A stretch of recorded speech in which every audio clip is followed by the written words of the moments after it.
नमस्कार दोस्तों, स्वागत है आपके अपने YouTube channel just true study में। तो दोस्तों, आज हम पढ़ेंगे क्लास 9th के मैथ्स के चैप्टर 1 संख्या पद्धति की exercise 1.2। So friends, without wasting this important time शुरू करते हैं एक्सरसाइज 1.2 का पहला सवाल। देखिएगा, नीचे दिए गए कथन सत्य है या असत्य है, कारण के साथ अपने उत्तर दीजिए। पहला क्वेश्चन देखिए, प्रत्येक अपरिमेय संख्या एक वास्तविक संख्या होती है। क्या यह कथन सत्य है या असत्य? तो देखिएगा, प्रत्येक अपरिमेय संख्या जिसे हम p बटा q के रूप में व्यक्त नहीं कर सकते हैं वो एक वास्तविक संख्या होती है। तो पहले मैं आपको बता दूं कि वास्तविक संख्या किसे कहते हैं। रियल नंबर जो होते हैं, सारे नंबर्स जो हैं वो वास्तविक संख्या हैं। तो उसमें परिमेय संख्या भी आ जाती है और अपरिमेय संख्या भी आ जाती है। है ना, मतलब परिमेय और अपरिमेय संख्याओं से मिलकर ही वास्तविक संख्या बनी होती है। इनमें दोनों ही संख्याएं होती है और तो और परिमेय संख्या, प्राकृत संख्या, पूर्ण संख्या, पूर्णांक संख्या, ये सब संख्याएं क्या होती है, वास्तविक संख्याएं होती है। तो इसमें पूछा है कि प्रत्येक अपरिमेय संख्या एक वास्तविक संख्या होती है। जब सारी संख्या ही वास्तविक संख्या है तो अपरिमेय संख्या भी वास्तविक संख्या होती है। तो ये कथन क्या हुआ, सत्य हुआ। उक्त कथन सत्य है। ठीक है दोस्तों, इसका रीज़न क्या हुआ कि सारी अपरिमेय व अपरिमेय संख्याएं वास्तविक संख्याएं होती है। ठीक है, अगला क्वेश्चन देखिएगा, संख्या रेखा पर प्रत्येक बिंदु रूट m के रूप का होता है। क्या यह कथन सत्य है? जहां m एक प्राकृतिक संख्या है। ये क्वेश्चन पूछ रहा है, संख्या रेखा पर प्रत्येक बिंदु रूट m के रूप का होता है। तो पहले मैं आपको समझाऊं कि संख्या रेखा, देखो अगर हम संख्या रेखा बनाते हैं, 1 सेकेंड, जैसे मैंने ये संख्या रेखा बनाई,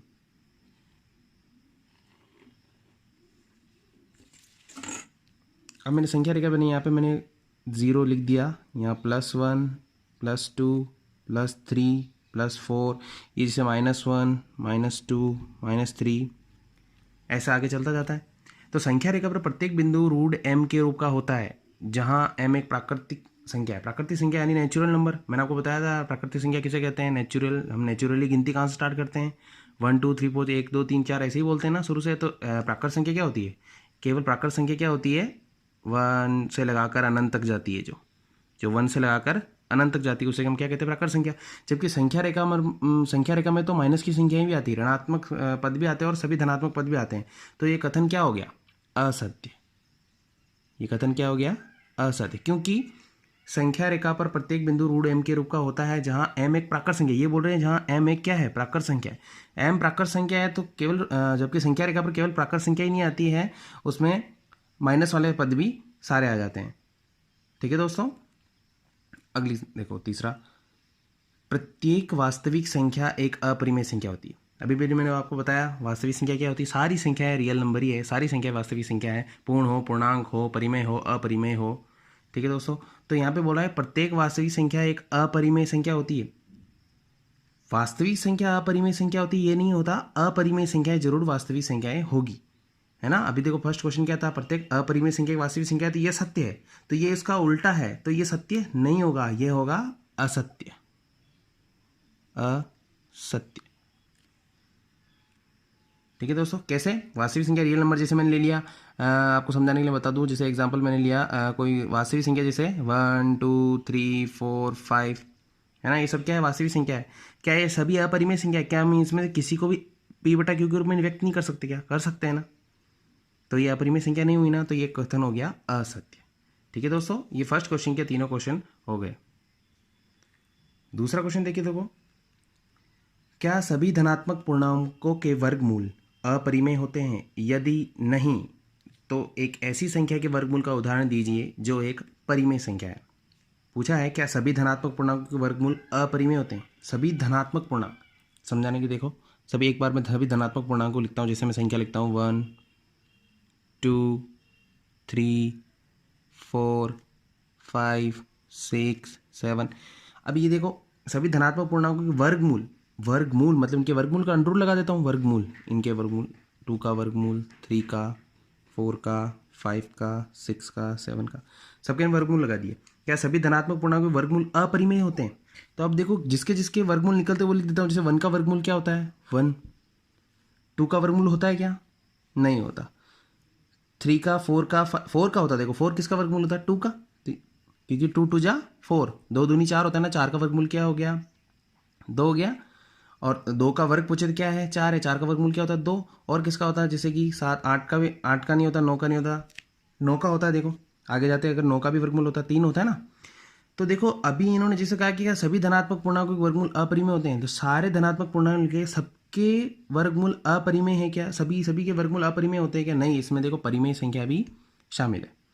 अपरिमेय संख्या किसे कहते हैं, जो रूट में होती है, अंडर रूट में ही रहती है, वो होती है अपरिमेय संख्या है। जबकि इनका तो निकल गया, इन संख्याओं का तो निकल गया, तो ये क्या होगी, परिमेय संख्या। तो ये कथन क्या हो गया अपना, क्या असत्य हुआ, क्या सभी धनात्मक पूर्णांक वर्गमूल अपरिमेय होते हैं, यदि नहीं तो एक से अधिक तो एक ऐसी संख्या के वर्गमूल का उदाहरण दीजिए जो एक परिमेय संख्या है। पहले तो हम इस कथन का आंसर लिखेंगे,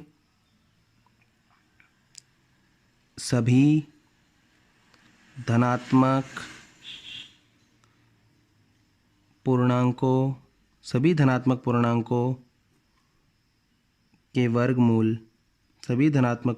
के वर्गमूल अपरिमेय नहीं होते हैं,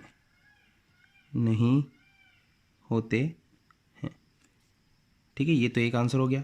दूसरी चीज़, यदि नहीं होते हैं तो क्या करना था, एक ऐसी संख्या के वर्गमूल का उदाहरण दो जो एक परिमेय संख्या हो। देखो परिमेय संख्या कौन कौन सी थी, 4 थी, है ना, 9 थी, कोई भी उदाहरण ले लो, 1 ले लो, 4 ले लो, 4 ले लेते हैं उदाहरण। ये लिख दिया हमने उदाहरण। ऐसी संख्या का वर्गमूल उदाहरण दीजिए जो एक परिमेय संख्या। देखो 4 का वर्गमूल क्या होता है, 2, और 2 एक परिमेय संख्या होती है क्योंकि इसके नीचे हम 1 रख सकते हैं, है ना। और 9 भी होती है, एक से ज़्यादा आप 2 उदाहरण रख दो, ये एग्जाम्पल हो गया, ठीक है। तो √4 एक है, तो आप अगर आप लिखित में लिखना चाहो तो ऐसे लिख सकते हो कि √4 एक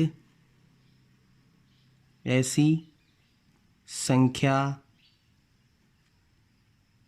वर्गमूल का उदाहरण दीजिए, एक ऐसी संख्या है जो कि परिमेय है, ठीक है। ठीक है दोस्तों, अगला सवाल देखिएगा दोस्तों, तीसरा, दिखाइए कि संख्या रेखा पर √5 को किस प्रकार से निरूपित किया जा सकता है।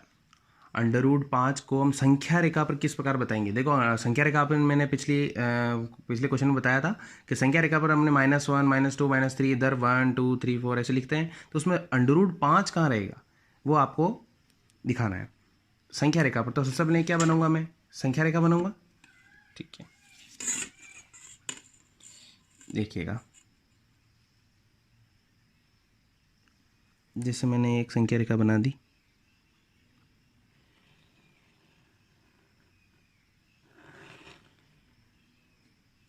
ठीक है।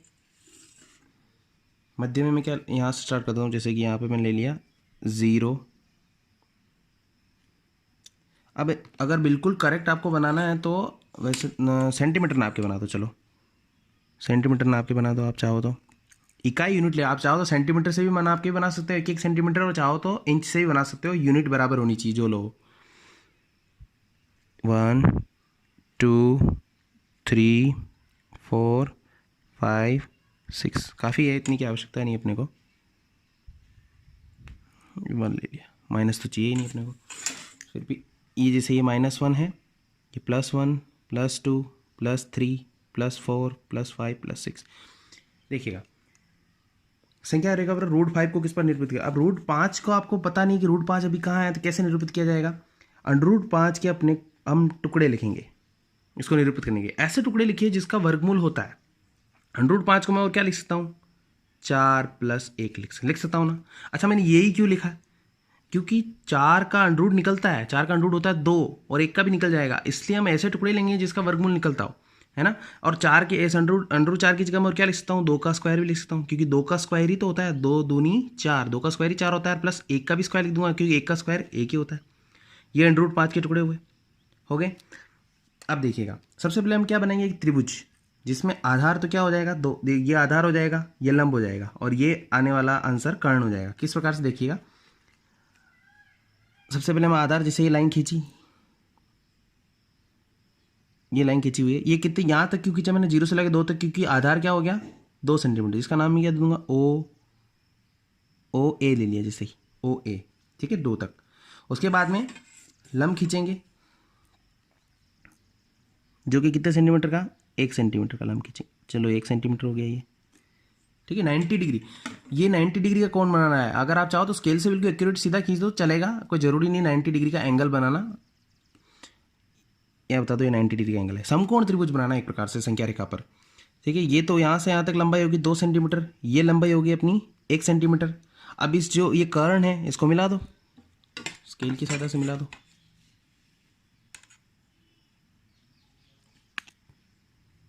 ये देखो इस प्रकार से मिला देंगे।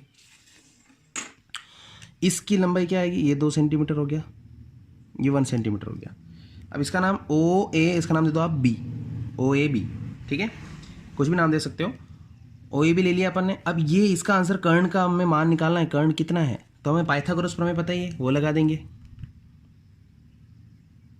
पाइथागोरस प्रमेय से, पाइथागोरस प्रमेय क्या होता है? कर्ण का स्क्वायर बराबर आधार स्क्वायर प्लस लंब स्क्वायर। जहां पे कर्ण क्या है? ओ बी, तो ओ बी का स्क्वायर बराबर आधार का स्क्वायर यानी ओ ए का स्क्वायर प्लस लंब का स्क्वायर यानी ए बी का स्क्वायर। ओ बी का मान तो हमें पता लगाना है, इसको ऐसे ही रहने देता हूँ। ओ ए यहाँ पे कितना सेंटीमीटर? 2, तो 2 का स्क्वायर। ए बी का मान कितना है? 1, ए बी का मान कितना है? 1, 1 का स्क्वायर। 2 का स्क्वायर कितना होता है? 4, 1 का स्क्वायर 1। ओ बी का यहाँ से क्या कटेंगे? स्क्वायर हटा देंगे, तो यहाँ क्या लग जाएगा? रूट, अंडर रूट लग जाएगा। 4 और कितने होते हैं दोस्तों? 5, अंडर रूट 5। यानी इस कर्ण का मान क्या है? ओ बी, ओ बी ये रही कर्ण, और इसका मान कितना है? Under root 5। अंडर रूट 5 क्या संख्या रेखा पर अभी स्थापित नहीं है, संख्या रेखा यहाँ पर है। हमने अभी तो इसकी लंबाई बताई है, हमें संख्या रेखा पर बताना है कि अंडर रूट 5 कहाँ है। क्वेश्चन यही पूछ रहे हैं कि दिखाए कि संख्या रेखा पर अंडर रूट 5 को किस प्रकार से निरूपित किया जा सकता है। तो अब देखो बहुत ही सिंपल है, हमें एक प्रकार लेना है, प्रकार की सहायता से ओ पर उसकी नोक रखकर बी से चाप काट देना है। क्योंकि देखो एक प्रकार से वृत्त बना है, ये वृत्त की एक क्या है? त्रिज्या है। इस त्रिज्या को लेकर मैं अगर किसी वृत्त को काटता हूँ तो वो गोल चक्र जो वृत्त बनेगा, वो वृत्त कहाँ काटेगा? कहीं पे भी काट सकता है, एक तो इधर काट जाएगा और एक वापस इधर काटेगा। तो हमें तो सिर्फ संख्या रेखा में बताना है, तो हम इस चाप को इधर काटेंगे प्रकार की सहायता से। चाहे तो आप इसको केवल पेन की सहायता से एक सही तरीके से बना सकते हो। यहाँ पे कटेगा प्रकार की सहायता से, यहाँ पे कटेगा चाप, तो यहाँ इसका मतलब यह 0 ओ से लगाकर 0 जो बना हुआ है यहाँ से यहाँ तक की लंबाई कितनी है? Under root 5। तो इस जगह पे अपन ने क्या बता दिया? Under root 5। संख्या रेखा पर 2 और 3 के बीच में क्या बन गया? Under root 5। तो यही इसका उत्तर है दोस्तों कि संख्या रेखा पर अंडर रूट 5 को किस प्रकार निरूपित किया जाएगा? इसी प्रकार से 2 और 3 के बीच में अंडर रूट 5 है, ये इसका आंसर है। आई होप दोस्तों ये आपको अच्छे से समझ में आया होगा।